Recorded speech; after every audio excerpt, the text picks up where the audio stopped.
Hello everyone, welcome to my channel. First class में हमने क्या किया था? हमारा बिजनेस इन्वायरमेंट की क्या की थी?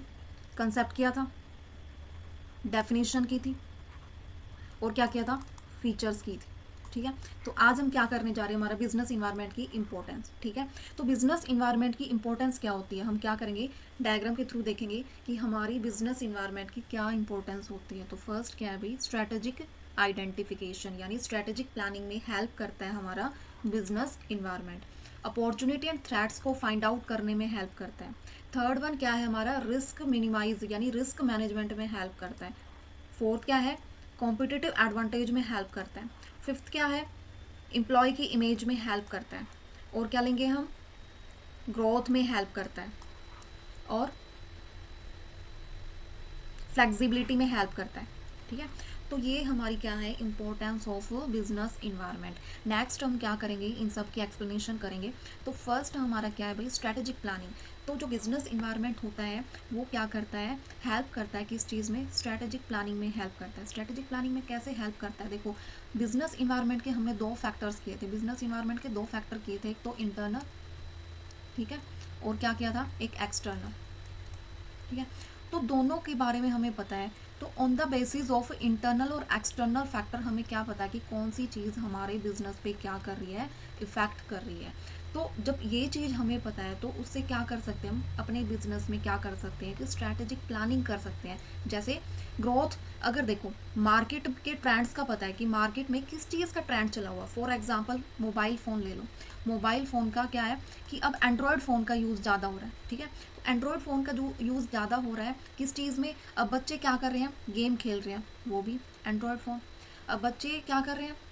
स्टडी कर रहे हैं, वो भी मोबाइल फ़ोन। जो पेरेंट्स हैं वो क्या कर रहे हैं? एंटरटेनमेंट कर रहे हैं, वो भी किस चीज़ का यूज़ कर रहे हैं? Mobile phone. तो किस चीज़ का ट्रेंड ज़्यादा चला हुआ है? मोबाइल फ़ोन का ज़्यादा ट्रेंड चला हुआ है। और उसमें क्या ट्रेंड है? Android phone, not keypad phone. ठीक है।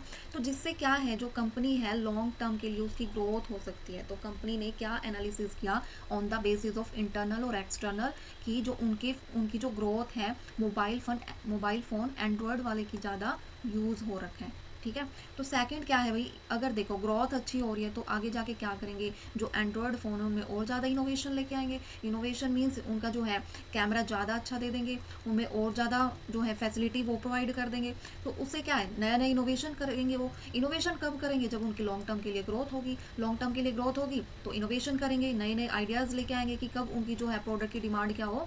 ज़्यादा हो। ठीक है। और क्या है फिर क्या करेंगे वो? इन दोनों के बेसिस पे क्या करेंगे? अपनी स्ट्रैटेजिक प्लानिंग करेंगे कि उन्होंने क्या डिसीजन लिया कि फ्यूचर और करंट मार्केट में किस प्रोडक्ट की सेल करनी है। ठीक है। तो ये सब हमारा क्या है? स्ट्रैटेजिक प्लानिंग है। सेकंड क्या है भाई? Opportunity and threats identification. यानी इस चीज़ में क्या होता है कि ये on the basis of business environment हम क्या कर पाते हैं? जो बिजनेस में अपॉर्चुनिटी है या जो थ्रेट्स आने वाले हैं उनका क्या कर पाते हैं? आइडेंटिफिकेशन कर पाते हैं। आइडेंटिफिकेशन कैसे कर पाएंगे? जैसे मार्केट ट्रेंड बोल रखा है, अब अपॉर्चुनिटी कैसे फाइंड आउट की? कैसे फाइंड आउट की अपॉर्चुनिटी?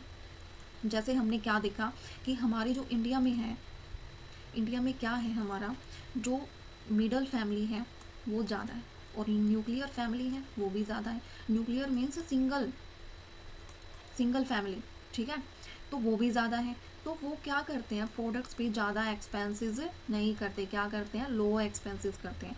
तो क्या है, उन्होंने क्या देखा? पहले ही मार्केट ट्रेंड्स का पता लगा लिया कि कंज्यूमर का क्या बिहेवियर है, कौन सी टेक्नोलॉजी यूज़ करनी है, कौन कौन से कॉम्पिटिटर उनको मीट करने वाले हैं। ठीक है। तो ये अपॉर्चुनिटी उन्होंने क्या की? पहले ही देख ली।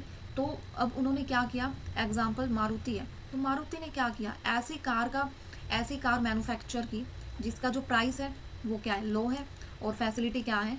सेम है। ठीक है। तो क्या हो रहा है? इससे क्या हो रहा है? उसकी सेल ज़्यादा हो रही है।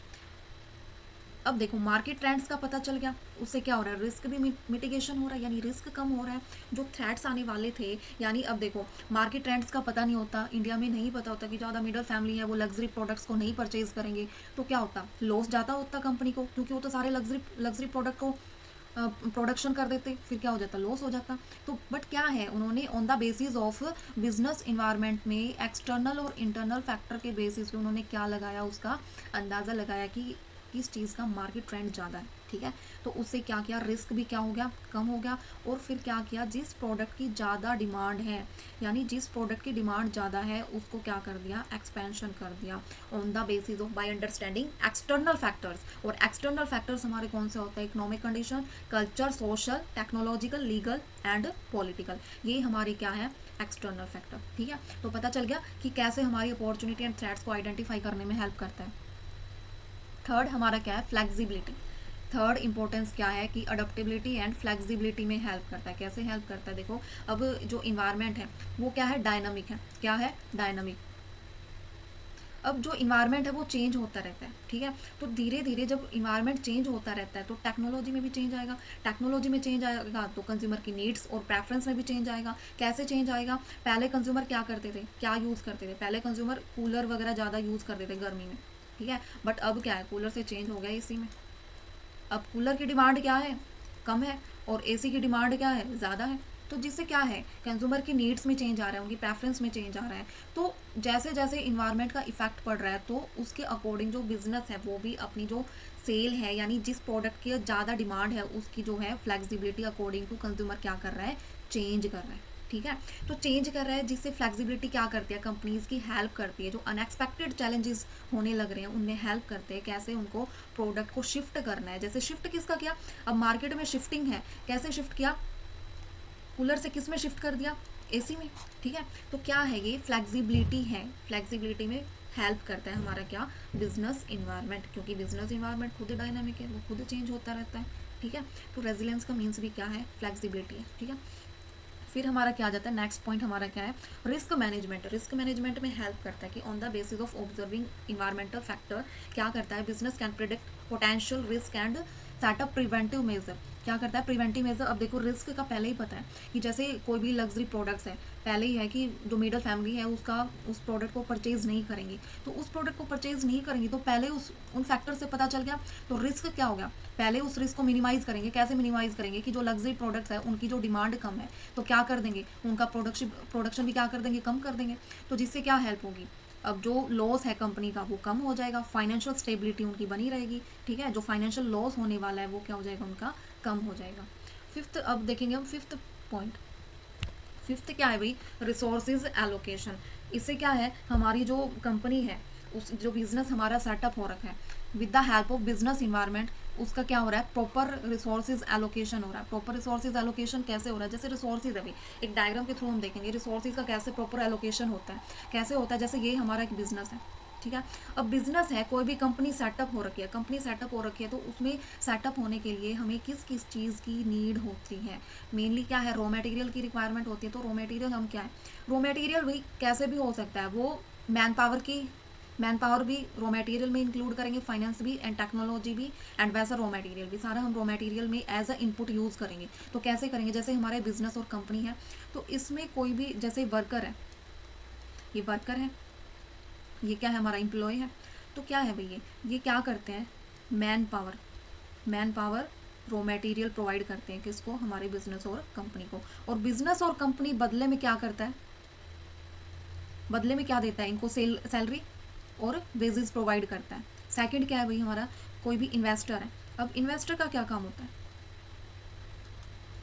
इन्वेस्टर है, इन्वेस्टर क्या करेगा, कंपनी को, बिजनेस को क्या करेगा, इन्वेस्टर क्या करेगा, ये क्या प्रोवाइड करेगा, मनी प्रोवाइड करेगा, और इसके बदले में कंपनीज को क्या देगी, इंटरेस्ट देगी, ठीक है। अब थर्ड हमारा क्या है, थर्ड रिसोर्सेज क्या हो गया हमारा, रॉ मटेरियल। रॉ मटेरियल कौन सप्लाई करेगा, supplier, supplier raw material supply करेगा, और इसके बदले में कंपनी क्या देगी, क्या देगी, रिटर्न में पैसे, रुपये, ठीक है। तो ये सब हमारा क्या है, ये तीनों क्या है, ये क्या प्रोवाइड कर रहे हैं, रिसोर्सेज। कौन सा रिसोर्सेज, इनपुट, ठीक है। अब ये इन सारे रिसोर्सेज का यूज़ करके कंपनी ने, बिजनेस ने क्या कर दिया, कस्टमर को सेल कर दिया, ठीक है। तो कस्टमर को जो सेल किया वो हमारा कैश क्या बन के यूज़ हो रहा है, क्या बन के सेल हो रहा है, आउटपुट। तो देखो इन सारे फैक्टर्स में जो भी हो रहा है, किस भी इंटरनल फैक्टर का यूज़ हो रहा है, या एक्सटर्नल फैक्टर का यूज़ हो रहा है, उनके बेसिस पे हेल्प पे हम अंदाज़ा लगा पा रहे हैं कि कितने रॉ मटेरियल की हमें नीड है, कहाँ से हमें रॉ मटेरियल लेना है। तो रिसोर्सेज का क्या हो रहा है, प्रॉपर एलोकेशन हो रहा है। तो क्या है प्रॉपर एलोकेशन, यानी मैन पावर, फाइनेंसिस, टेक्नोलॉजी का प्रॉपर इफेक्टिव ऑपरेशन हो रहा है।